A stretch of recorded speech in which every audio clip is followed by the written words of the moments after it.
Bora, galera, bem-vindo ao canal. Temos aqui um pequeno trecho que eu separei para vocês da entrevista do José Boto, diretor de futebol do Flamengo, falando sobre os planos, né, para agora para a temporada, também falando sobre a questão do gramado que está gerando bastante polêmica.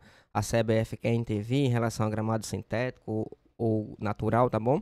Temos informações sobre o Lohan, parece que deu bronca lá no Flamengo, vocês vão saber todo o motivo. E temos informações também sobre a sacanagem envolvendo o Thiago Maia. Se é novo por aqui, por favor, não esqueça de deixar aquele like, se inscrever no canal.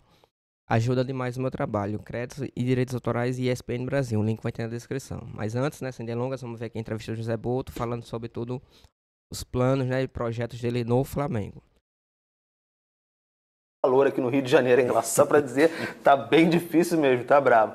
Mas queria falar um pouquinho com você, como é que tem sido esse início de trabalho, conhecimento do futebol brasileiro, enfim, o trabalho no Flamengo, esse período ainda é de adaptação, dá para dizer assim? Obrigado mais uma vez.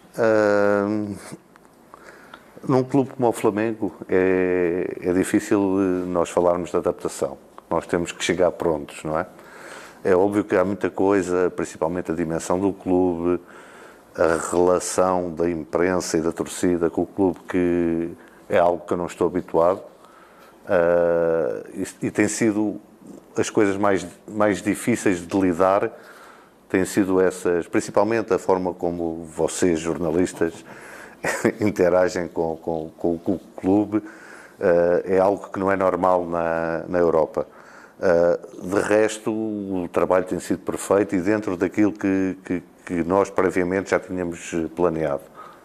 Agora, você fala desse convívio mais intenso entre a imprensa e o diretor de futebol do Flamengo, que é bem comum para a gente aqui no futebol brasileiro, para a gente não tem como ser muito diferente.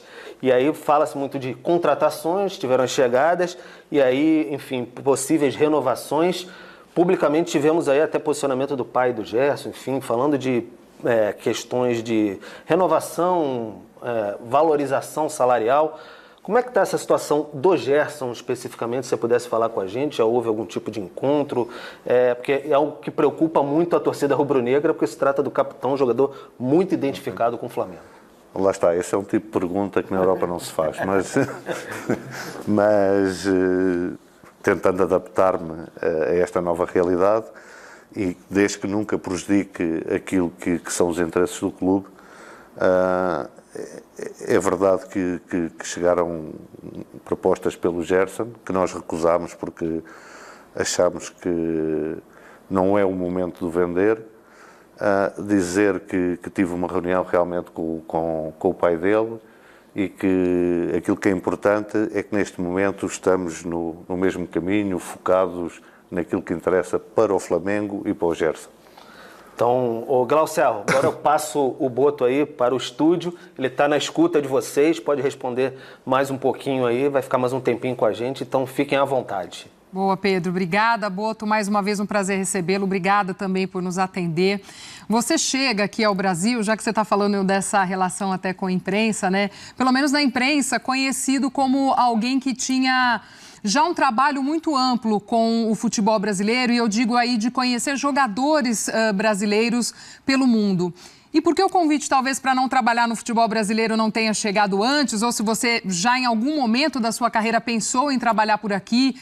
Os últimos anos, as últimas temporadas, a gente tem bastante estrangeiro trabalhando aqui, os portugueses como treinadores, enfim. Gostaria que você falasse um pouquinho como é que foi, inclusive, esse convite dessa atual diretoria do Flamengo e se antes já havia até essa sua vontade ou até um outro convite para trabalhar por aqui.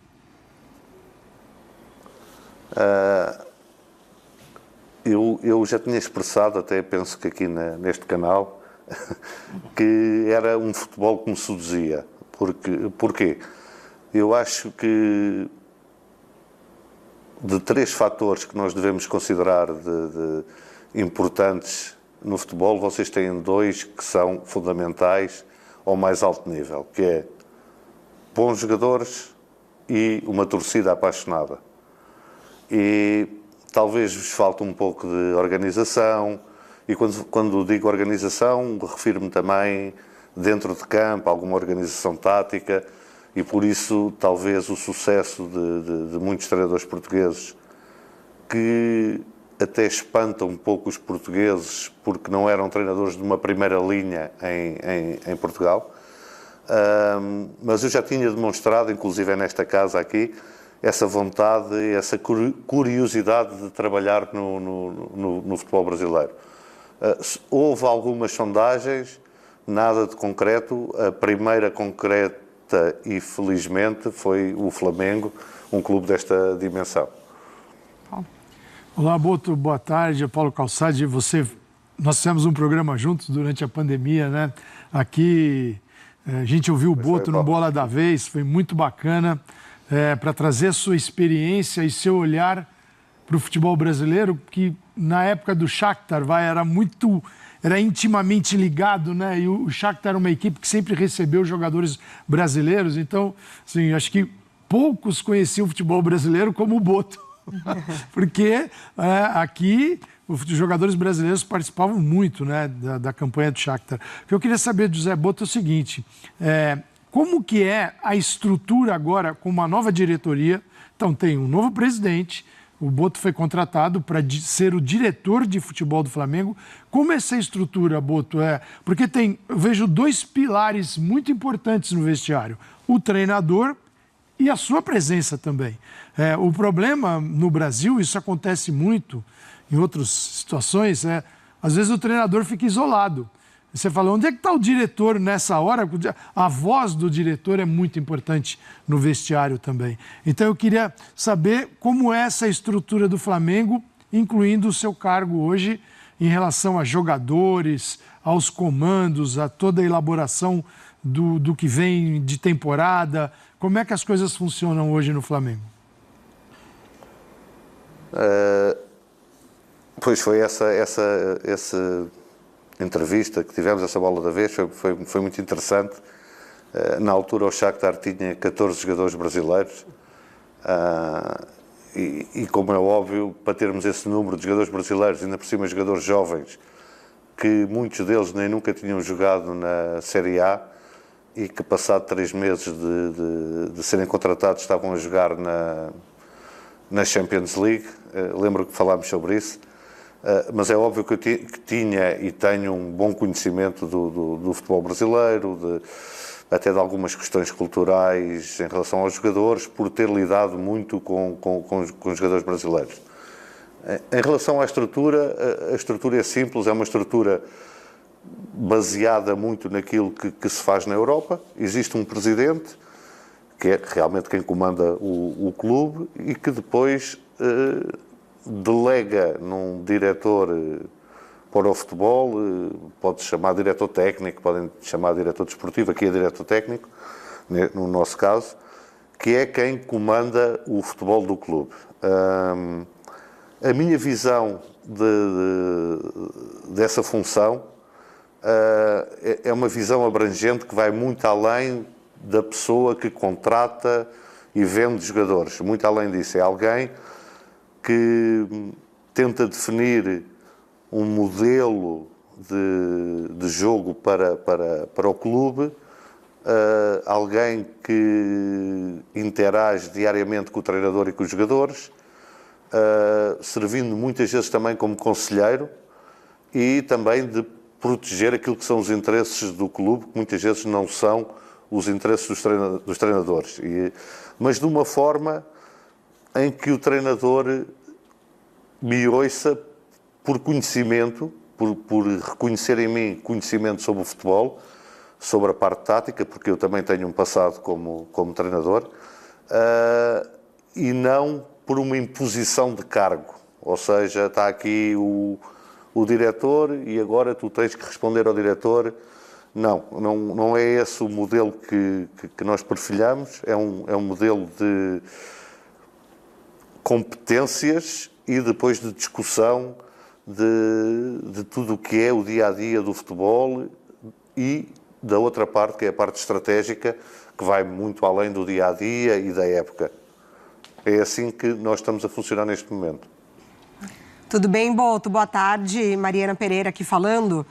Quero fugir um pouquinho do futebol masculino do Flamengo, mas eu sei, né, que você na sua apresentação falou que o futebol feminino não é totalmente do seu conhecimento, mas a gente está prestes a receber uma É isso, galera. Espero que tenham gostado do vídeo, né? Separei um pequeno trecho. A entrevista completa do José Boto, diretor de futebol do Flamengo, vai estar aqui na descrição, nos canais ESPN, tá bom? Direitos de imagem é do canal ESPN Brasil. O link vai estar na descrição. Mas sem delongas, vamos para a informação aqui importante. Lembrando que o Flamengo treinou hoje pela manhã, treina agora à tarde, focado nesse jogo dentro do Maricá. E só ressaltando aqui, teve alteração do horário, como eu tinha trazido para vocês ontem, né? A FEG entrou em contato com o pessoal que tem os direitos de transmissão de imagem, tanto na Gol TV quanto Sport TV e próprio Premier, que são os detentores, né, direitos do Campeonato Carioca, para entrar em acordo e conseguir. O jogo que ia ser às 4h30 da tarde, nesse sábado, Flamengo e Maricá, última rodada do Carioca, valendo a Taça Guanabara, foi alterada para as 7h da noite, tá bom? Maracanã, 7h da noite, Flamengo e Maricá, valendo a Taça da Guanabara. Caso o Flamengo vença, já é campeão automaticamente, mesmo que o Volta Redonda ganhe, mas o saldo Gol Pro, né, 15 agora no momento, saldo de gols 15. É muito difícil o Volta Redonda conseguir tirar isso. Então teria que ser uma goleada espetacular, ganhar de, vamos dizer, 10-0, o Flamengo perder de 5-0 para poder, né, mesmo assim daí impossível, na minha opinião. Mas a gente sabe que no futebol tudo pode acontecer, né? Mas nesse momento o Flamengo só precisa de uma vitória simples para poder ser campeão da Taça Guanabara e leva vantagem na próxima fase, né, na semifinal do Campeonato Carioca. Informação aqui importante, deu ruim pro Lohan, apesar de não ter dado certo a transferência dele pro CSKA da Rússia. Entretanto, o Felipe Luiz, né, o próprio Flamengo não tem planos para ele no atual elenco. Com isso, o Flamengo vai emprestar o jogador para algum clube da Série A. Temos aqui a informação, ó. Quem trouxe essa informação foi a Mônica Alves, coluna do Fla, tá bom? Lohan não faz mais parte dos planos do Flamengo para 2025 e deve ser emprestado a algum clube da Série A. O rubro-negro não pretende utilizá-lo também no sub-20, ou seja, não vai ter nem espaço no time principal, nem tampouco no time sub-20. E por isso, o meia não foi inscrito na Libertadores. Lembrando que o Flamengo ainda estreia agora, né, na Libertadores sub-20, ele não foi inscrito. O Flamengo já negocia empréstimo, mas mantém o nome do clube em sigilo. O Flamengo ainda não, né, divulgou para não atrapalhar as tentativas. Mas eu espero que não seja nenhum rival direto, tipo Palmeiras, Botafogo, o próprio, né, Vasco. O Cruzeiro também está muito forte. Não seja nenhum desses clubes, pode ser um clube aqui do Nordeste, né, como Fortaleza, Ceará, você ficaria numa boa, tá bom? Nem tão pouco, acho que o Bahia não, que o Bahia também tá um time muito forte também. Você estaria reforçando um rival direto pela briga do Brasileirão, mas coloque aí nos comentários a opinião de vocês.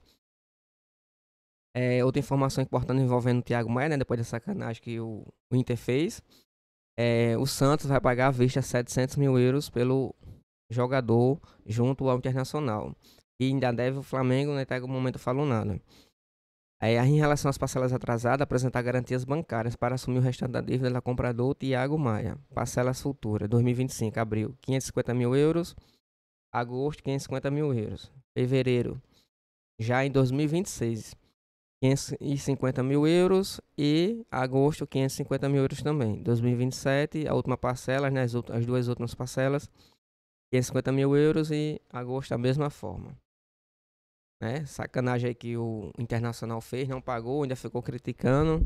O Flamengo poderia ter ido à justiça e não foi, esperando o prazo deles. Até o José Boto fala isso na coletiva, vocês podem acompanhar em completo.